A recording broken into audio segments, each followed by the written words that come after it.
It's been a while since we've been able to say this, but the Patriots finally had a good draft. They've had some clear drafting woes over the past few years, such as drafting Jalen Polk over Ladd McConkey last year, drafting Cole Strange in the first round in 2022, drafting Tyquan Thornton in the second round in 2022, or back in 2019 when they drafted N'Keal Harry over both A.J. Brown and DK Metcalf. So it's safe to say they've had some serious issues, until now, with Mike Vrabel in the building and Drake May as their quarterback with a new era underway. As we'll discuss, I genuinely believe they drafted multiple day one starters as well as some franchise cornerstones, all while maximizing their value and fit all throughout the draft. And so let's dive in and start with a T-Rex himself, Will Campbell. I think everyone is rooting for Will Campbell to succeed here, so he can actually prove that size really doesn't matter. The truth is, this might actually be the pick I'm least excited about from this draft, and I didn't love it in the moment, but god damn it if he didn't win me over on that stage immediately after. You are brought to New England to protect Drake May. What kind of tone are you going to set on this offensive line? I'm going to fight and die to protect them with everything I've got. Congratulations. Now that the dust has settled, I'm fully on board with this pick. Putting the arm length debate aside, he simply raises the floor of this offensive line. The Patriots now finally have a legitimate left tackle. No more Vidarian Lowe or Demontre Jacobs. They were a problem, let's be clear. Even if his 21st percentile arm length and 7th percentile wingspan may hinder his long-term upside to be an elite tackle, the stability and attitude that he will bring to this team is vital. With excellent technique and footwork to mirror speed rushes to the corner, accurate hand placement, and active re-anchor and recovery within his hands, he just doesn't outright lose very often. He'll give up ground to freaky bull rushes and inside counters, but he brings the overall consistency and pass protection that the Patriots have desperately needed for years. Vrabel and Patriots fans are going to love him, being a no-bullshit, real football guy to be a franchise cornerstone along with Drake May. With their second-round pick, the Patriots picked Ohio State's TreVeyon Henderson. When this pick first came in, I was a little underwhelmed, considering the remaining wide receiver talent on the board in Luther Burden, and it also felt like a luxury pick considering our needs. But within the context of the rest of the draft, the vision through these first two picks were very clear: stability and then explosiveness. Henderson is a special talent at running back that you likely couldn't find later in the draft. And while the vision isn't elite, the breakaway ability and home run hitting runs are going to add a real threat in the backfield to worry about. He also is the perfect complement to Ramondre Stevenson as well, who at this point in his career, I don't think he's a superstar 3-down back considering his ball security issues.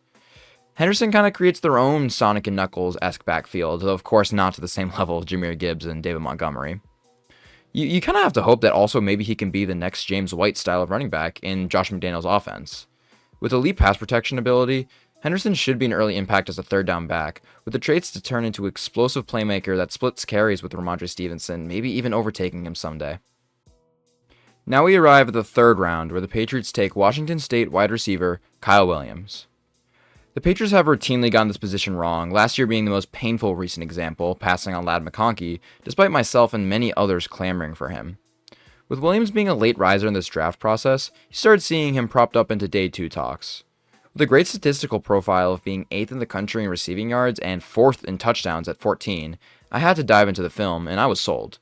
I had him pegged as a key target for the Patriots with this exact pick, so I was ecstatic to see him come off the board.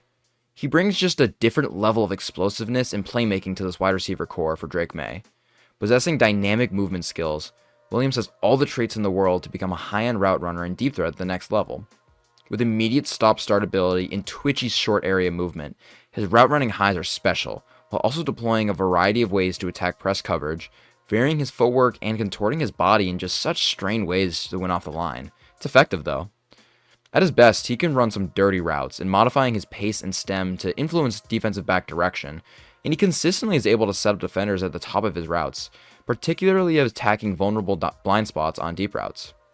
And also his movement skills allow him to be incredibly nimble after the catch, paired with a knack for just creating poor angles for defenders. The hands are a bit inconsistent right now, and the size may limit his alpha upside. He is still the exact infusion of explosion that this Patriots offense desperately needs. And I'm already picturing the beautiful moonballs down the field from Drake May, and man, that's exciting. To finish day 2, the Patriots needed someone to take the reins from Patriots legend David Andrews, because Garrett Bradbury, who they signed earlier this offseason, is not it. I keyed in on Georgia's Jared Wilson to be that guy. I was pounding the table for him at pick 77 before they traded down multiple times, so to get an extra 5th and a 2026 4th in addition to Jared Wilson is outstanding work. This might be my favorite pick from the draft, actually. He ended up being my highest graded lineman from this Georgia O-line. He's a sensational athlete as seen by his testing and swiftness in the open field, with efficient ability to climb to the second level. He shows a high IQ at the position as well, with his effectiveness in passing off stunts and really effective transitions from double teams. The play strength is a tick below average, and you'd see this hurt him sometimes, as he could lose to overpowering bull rushes, but when he was able to work with Tate Ratledge or Dylan Fairchild on double teams, the technique shined through, mitigating his strength concerns. As a pass protector, he was just generally rock solid with consistent timing within his hands to shoot them inside and work into defenders' pads with really good grip strength. When he was attacked with finesse as well, he was so smooth to readjust and recover his hands to slow down their attack. Even when he was attacked by stronger defensive linemen, he showed the awareness to latch and redirect them away from the QB or the runner, even if he was being pushed back pretty seriously. His reach blocking at the line of scrimmage was a little inconsistent, but I think that's mostly because he hadn't gotten entirely used to snapping and then blocking, as he was only a one-year starter at center. There may be some warts early on simply because of his play strength, but with his athleticism and guard versatility, I expect him to be a cornerstone of this offensive line. After knocking it out of the park with their top 100 picks, the Pats had all the momentum heading into day 3, kicking it off with Craig Woodson, the versatile safety out of California. Though he's likely a depth player to start his career, the Patriots have a potential long-term need at safety after a Kyle Duggar down year. Woodson shows steady zone IQ to patrol the deep middle with solid route recognition and the athleticism to be a man matchup guy. He primarily thrives as a single high safety, which projects to be his long-term role in Vrabel's defense. With Peppers and Duggar being more traditional strong safeties, the Pats could still use a traditional free safety. This group of safeties in Duggar, Peppers, and Woodson gives Vrabel versatility in how he deploys them. This was a really solid start to day 3 as Woodson brings valuable immediate depth to the safety position, while he's also poised to start down the road. With elite pass rushers already along the interior D-line in Christian Barmore and new addition Milton Williams, the Patriots needed a 2-down space eater to plug the middle. Look no further than Joshua Farmer, defensive tackle from Florida State. Farmer is a fairly straightforward projection, and I don't necessarily think this was some crazy value as I gave him a 4th to 5th round grade, but the fit makes perfect sense. Farmer doesn't have much upside as a pass rusher, but plugging him in just to eat space in the middle of your D-line and open up opportunities for your thumping linebackers in Robert Spillane and Jelani Tavai nicely fills that need. Now we get to one of the true steals of the entire draft in Bradyn Swinson, edge rusher out of LSU. Projected to be a day 2 pick, Swinson falls to the 5th round after some reported maturity concerns, but if Vrabel isn't worried about the character, then I'm sure as hell not worried about it. Swinson has such a simple projection, yet he fills an important role as that reliable number 2 edge defender. He boasts average athleticism, limiting the theoretical upside, but he understands how to rush the passer and set the edge. According to PFF, he put up a 22.1% pass rush win rate in 2024, with a 91.4 pass rush grade on true pass sets. He showed a nice bull rush, consistently loading his arms back to put power into his rush, thrusting maximum force into tackles' chests, creating that consistent knockback. He converts his momentum and build-up speed into his rush as well. While he didn't necessarily show he could consistently pivot off one move to the other, he certainly has some effective finesse moves in his bag, stringing together solid bend with coordinated chops and swipes. I even saw him try out a ghost move once or twice. Being that number 2 edge defender, he sets a hard edge, consistently forcing rushers to stay inside the tackles, allowing the second level to come in and fit the run.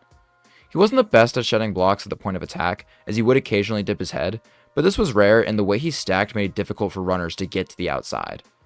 The effort and motor is obvious as well, and this is a guy that should fill in his expected role just perfectly while the Patriots seek that true alpha edge defender next offseason.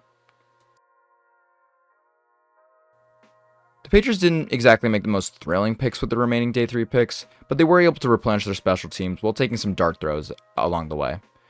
They take Miami's kicker Andre Borregales, and they also take your long snapper of the future and Vanderbilt's Julian Ashby, so they bring in some young blood to the special teams. Kicker's been an issue for years for the Patriots now, so I have no problems with this. Aside from that, they bring in the freak athlete from Missouri, tackle Marcus Bryant, and they finish off the draft with this year's Mr. Irrelevant, cornerback from Memphis, Kobe Minor, who you hope can maybe be a special teamer or a depth contributor. Typical process at the end of the draft, though I wouldn't have hated an additional dart throw at a wide receiver or a tight end, but that's a nitpick and it's not worth dinging the overall praise of this draft. After years of disappointing drafts, off seasons, and thin rosters that lacked both explosive playmakers and depth, Mike Vrabel, Elliott Wolf, and Ryan Cowden came in one offseason and completely transformed this roster. They had a clear vision: take advantage of your cap space and the defensive talent in free agency and fill those key holes that you had across the defense. And then you take your top 100 picks and infuse the offense with both stability and swings at upside. To top it off, you take your day 3 picks and fill out depth along the defense while also filling out your special teams.